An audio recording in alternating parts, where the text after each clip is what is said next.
Oi ne chuanin thil pakhat chau hi kan han soi tura ta na kan han chop chuania chu Mizoram police sang khale somli le pasari ZMP in than kumil kan ni ta ka khan vote thak thelowa an oma kha poi ka ti khop mai mi mol tak poin tiang hi ala thleng ngai lowa a chan chu voina kan press conference ko chan bera po hi te in ti mai theya a te lowadi a poi mo top talking ga ya achan chu Indian constitution a kan ria a tin India khole tui kan ni na Mizoram khole tui kan ni na hian voting rights kan nei hi kan hlut na lai tak ania ho de kan ngai a hen a tu ni chu a hlut na tak tak chu voi nei hian ti thei lova kan police official te sang khale somli le pasari lai mai om hi chu tin a company and tia kois an ti hian som le pangalai an ni a hi kangai thu ta khop maya an rights an dikna an chan vo tak tak ka kha ani chu bang son voi nei hian hemi chung changa hian soi hreom tak tun ma a press conference hiala soi la om ngai lo te poni mai te ka resol mai te ya soi ngai ta hi kong le lama chuan alung chiat thak ka ti khop maya ti kha kan soi ma sa duwa tin chu ti mek lai chuan kumin hi ka riat swal lo chuan kum rei tak assembly a kum som thum lo thu ve to ka dia tram ru a in than hi ka ngai ven lo thei lo wa kumin ang reng renga India sarkar lai pui ho tu luber prime minister thengin ten chu mai chun lo state sarkara ho tu lu sarkar poi mo te ina nasata ka vote tha ka poi mo na puan chua hi alo ngai lun ria an puang so na sani kan local council te kan village council fang te poni nga NGO mang te poni mai te vote tha ki ngai poi mo ngu ti hin min war taka min cha ani alo tu le ni ti alan na chu Mizoram ka MP vote kumina kan tha kha in than ma sak sang a jakwas sang ni som le pakwa khan usil lo sang ti tung khan 63% ta kumina chuan eta 50 exam ni 54 nge 56 emode khalori tani chuwang chuan vote thi kan lo ngai poi mo tok thiam lo ni ti hi central sarkar ho tulian te hian an ria state sarkar pun kan ria chumi wang chuan vote thak poi mo zia hi in zirte dale in chana uluk taka kan nei ber kuma kan police sang khale somli le pasari ina vote an thak thei lo hi a serious le ani chuwang chuan hi party ang poi kan ti tak se ta sarkar in tha da wang leo leo ani ka wa soi chelo in tha da na ni hi chu pom ngam se ka du tin tuna kan sarkar hian ngai dam ta poi dil hial se tha ka ti khop pai hetiang ang hi chu thleng to lo se ti po kan do ni hi achan chin kan khanual toing ka ring ha thil thleng hi Mizoram police atanga election duty turata ti chuate company soble panga ni in ikhan sipai kan han tia kha force kha sam sobli le pasarin ya state pathum Bihar te Uttar Pradesh te Madhya Pradesh te khanin duty turat tir kha an khetho wangin ani to a Mizoram sarkarian police office heng official role te election duty tura atir liam ma yanin atak taka chen postal ballot panga vote thak thei dan tu ruam mana siam thei ani ngei don ti ton ma changa kan khiat to sani ini MLA ding thang phei chon kan frem maya postal ballot thian athak thei thini ti kan ria amaro chu khami khreng si vote thak thei lo tur ruam man na tiang anga an han har sana han tok ta hi apoi ketikop maya an chan vo an rights rabe saka langsa taka zoram mi pui pho sonom ta hi thilwan do thak tak ani khengnon to lo se ti hi kan du le ni ti kan ta lang chu chuan hemi chung changa chiang zo ka the ma chui tur te po hi an party lampang an ho tu te hian thei to pan chua ta chuan Ministry of Home Affairs India sarkar atanga ngen na Mizoram sarkar in don bozuin Mizoram sarkar tu nei tu te chuan in vote ngen an thak dan tur po eng ma ngai to fel sak ma saloven heng ka sipai chuanom tak tak te hi state pathuma hianin duty tur hianin an thon mol ve tok bani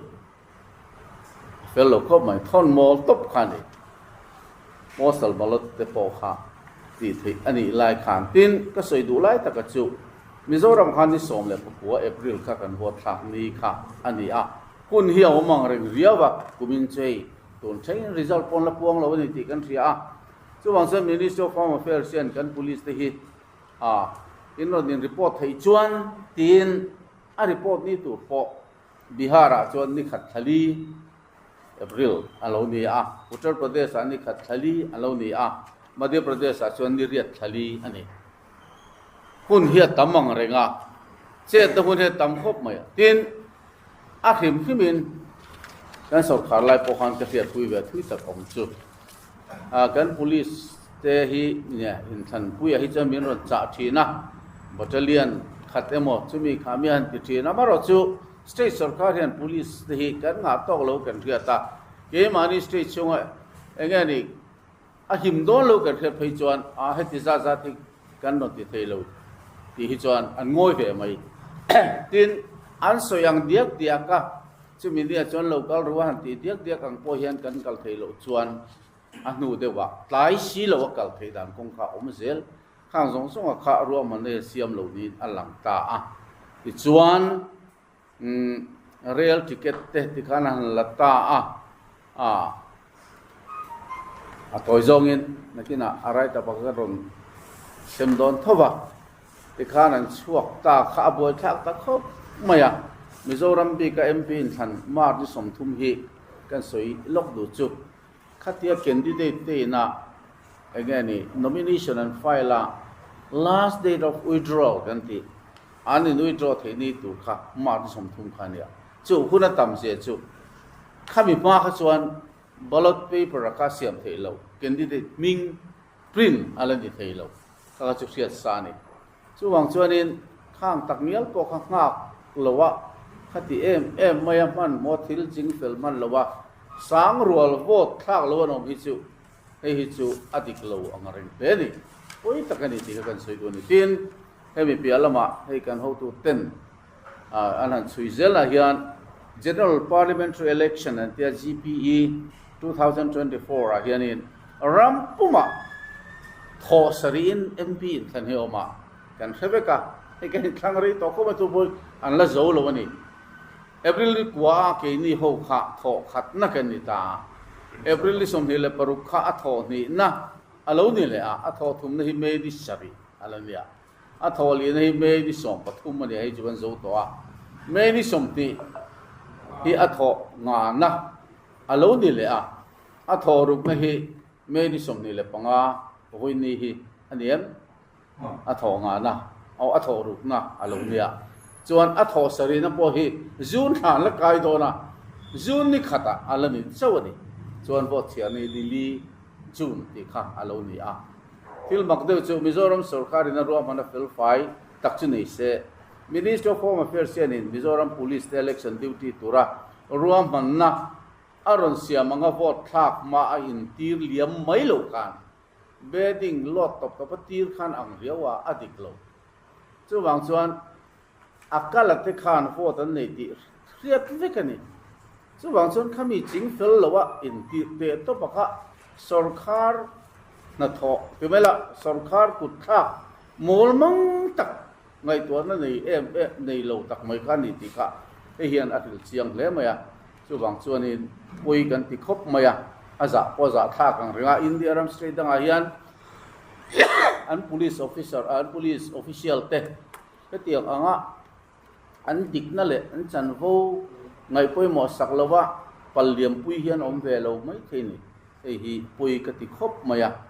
ei hi hoine hian an dem omani hi na an ti de ni point thil dik lo ei chuan in hoi taka tia kan talan hi tuling ka de kan han soi ni chu chuan Mizoram police ho tu ten an nau te vote an thak thei lo mai lo thong na khan nei ta a thiang ang chuan man han la ve a sarkar ho tu lama tangin nor pui na ro chu an nei ni alo thunga a police department chon thei to pan chu ma se thu nei tu sang khan an nor pui lo ba April ni som pasari Umin Khan IGP Mizoram State Police Nodal Officer Khanin an now te tu na ka soi sang ka somli le pasari lai ti hian vote an thak lo mai ang ti kha lau thongin chief electoral officer Mizoram ne na khan vote an thak tin tu ra tan than ruwa man na siam sak turin le kha kha thona ale kha kana kila kan nom kil te lang lo chiaranga chuan chief electoral officer Mizoram chuanin election commission of India ne na khanin le kha thon phatani masala le kha sana po kha mumal takin a copy khana kina kan la sem don chewin lo mu mai anga a lo ti thei to lo ni ti kha chiang ta khan ta lan khan ani ta apoi khop maya a chan chu election commission atanga le kha kan hmu hianin heng police sang khat le somli le pasari lai na vote an thak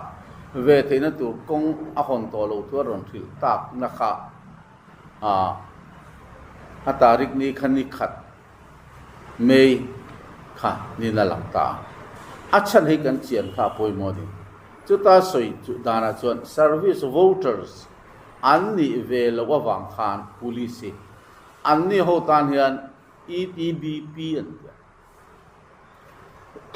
electronically transmitted postal ballot panga vote thak pir ve thei kha police ni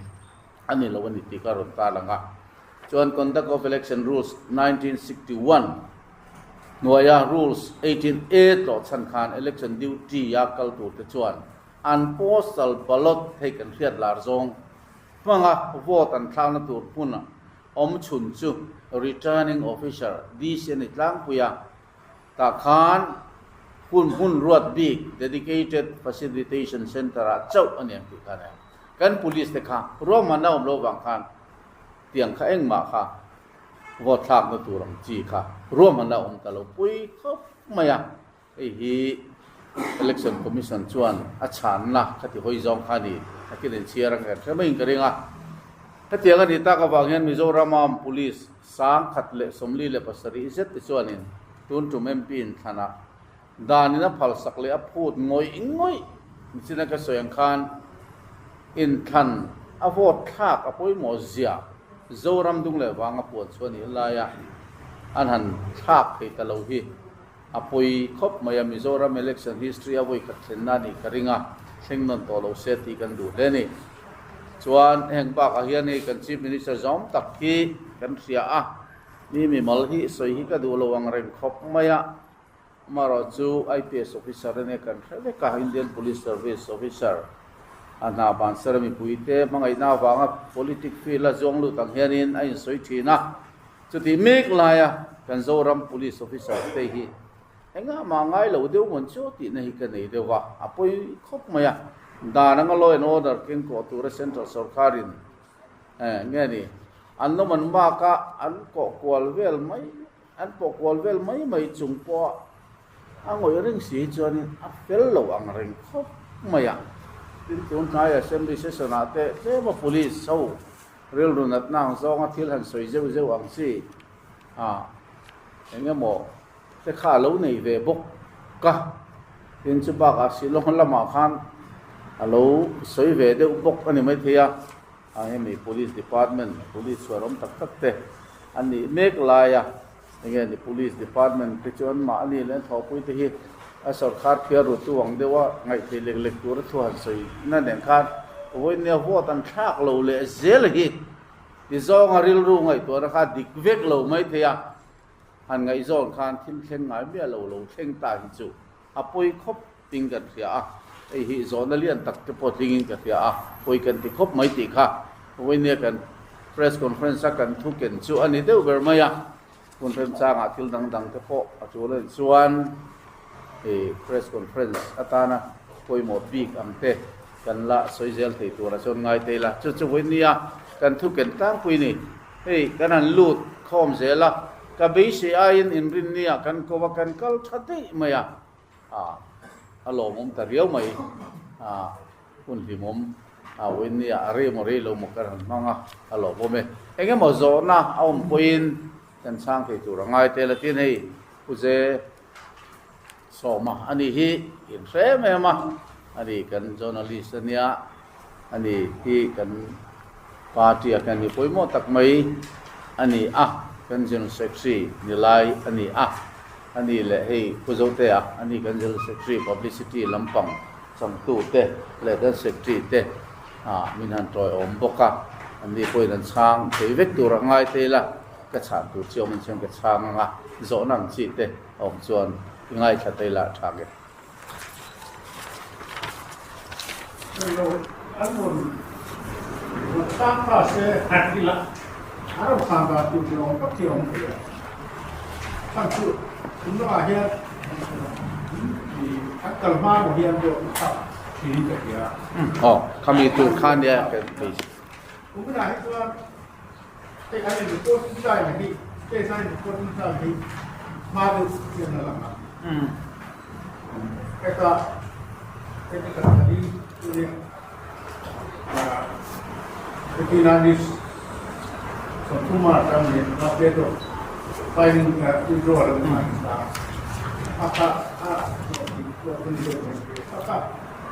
Hindi ko rin. Tuma ang lubaan presidente Tony Omni.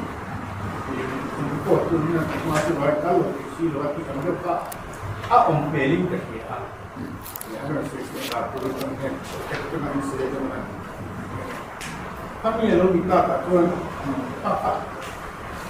naik tangki, jangan berturun di sini kan, tuan lepas inai. Chuan lam chút lính viêu tu ra chọn cả ngày. Achan chu ni somthum April ni lo March ni mo. Kaka last date of withdrawal. Kami ma chonin April thelo trim ballot paper ka.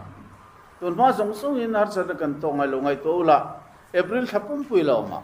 May thapum pui lo ma tuan ma song kan in thanai khan a spend ti mai le sap tong in than puan le vote sharing kar hi ala re ngai lo mongu ka tia ka resol mai theya khati khopa in bo sei na hun tha a first phase kan lo di box ya a mas saber in thang kha kan ni box ya chu mang chuan sarkar hian lai hi ala lungrun lo le ti hi achiang ei chu phat vak ngai da poi om vak pin ka relo ba a kan ti dik lo ni hei chu ti ve mai se a tha coping ka ring phat chi vak ani ma lo ten election thil hi chu a technical ti mai hei a har ve riaw ba i kong le lama chuan election commission te po pressure pe ka ti vak le thi lo lai hi ani na lai kong oma ang kha kong le lama ama tanga in bo sei na in than auto ti te chu kan riat na ri towa ni kuma tang te po kan lo riat lo deu a hun an fix lo khani mai kumin kum ti rai chuanin more or less tin chu ti hun lai vela chen niang a ti kha kan ngai ruat thei deu vek to kha lo a in than han puan lai ta ka pe chu he ta ma de wa ni khamo ve thawa in than lai chu Asokar agian hai administratif parti asokar siap mengisu. Anjir waktu sekarang ya, anjir kuasa asokar siap. Hak andi boleh asokar lagi kuasa tak kucu.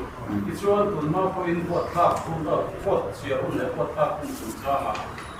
Senturangin kalau kita langsung semua kan asokar nanti tu dimana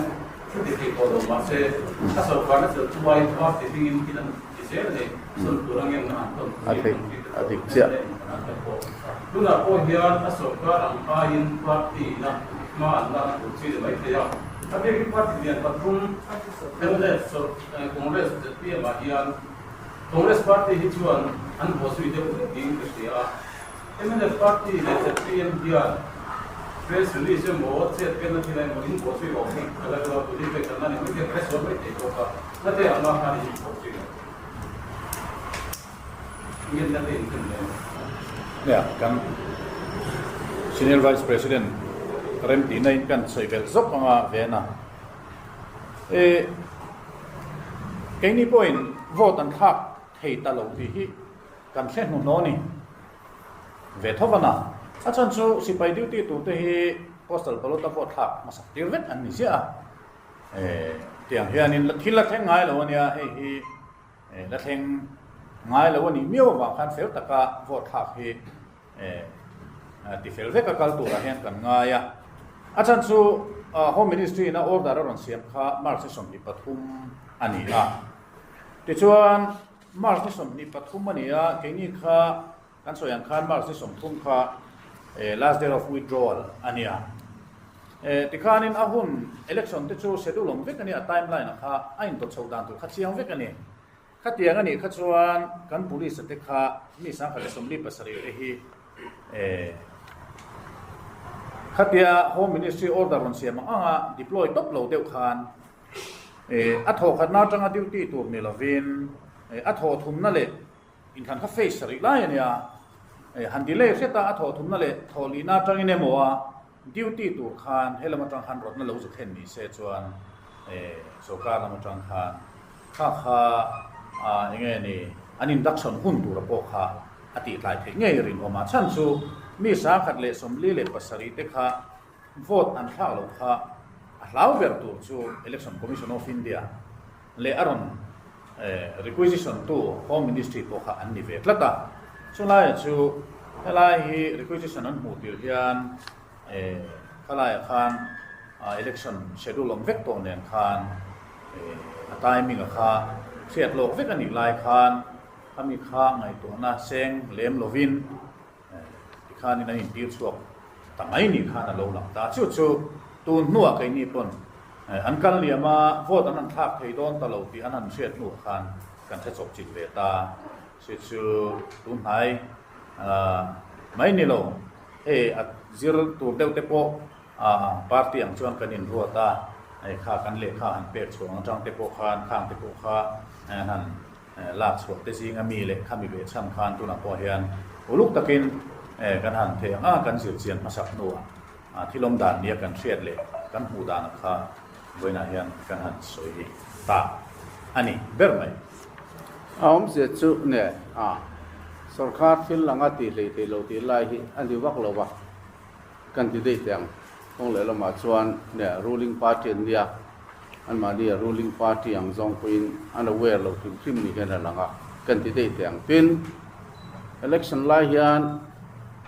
ที่เราเช่นขัดบินขับที่จะมีได้สักกันเราดิพูดตัวที่น่าออกมาอามาเราสู้คงเลยเรามาชวนสรการนั้นจะตู้กันดีชวนกัน official เต้ที่ห้อยจงเห็นให้หาสันเอามันที่ตีนกันมันรัวที่กันมันที่ด่านกงออกมาทิ้งปุยเราลำปังข้าดีเวนั่นแหละเขาอมถูกไอ้รถที่ตัวรักกังไงCM นี่เตยละกัน police เดินให้โหวตอันทักให้ตลอดอินชานให้กันมุตะกติชวนอาเซียไทยเราเนี่ยฉันถูกเขาเป็นกระดิ่งเราเต้นเสียงเราเป็นฟอนคนตีรกรกกันคุณเขาเป็นกระดิ่งเนี่ยกันเพื่อนพูดคัดหลายเวทเต้นเตียงหาสันนะฮีตัวมาส่งมาแข่งไงเบี้ยเราเนี่ยจะวางส่วนที่แข่งไงเราแข่งกระทุนลายขาเนี่ยวางขานิน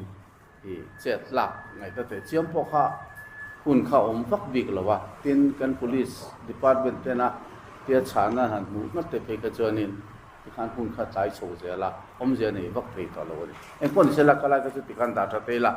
principle ที่ไม่ละทูอินก็เตียงที่ที่แข่งตัวเราเสละกันดูครบไหม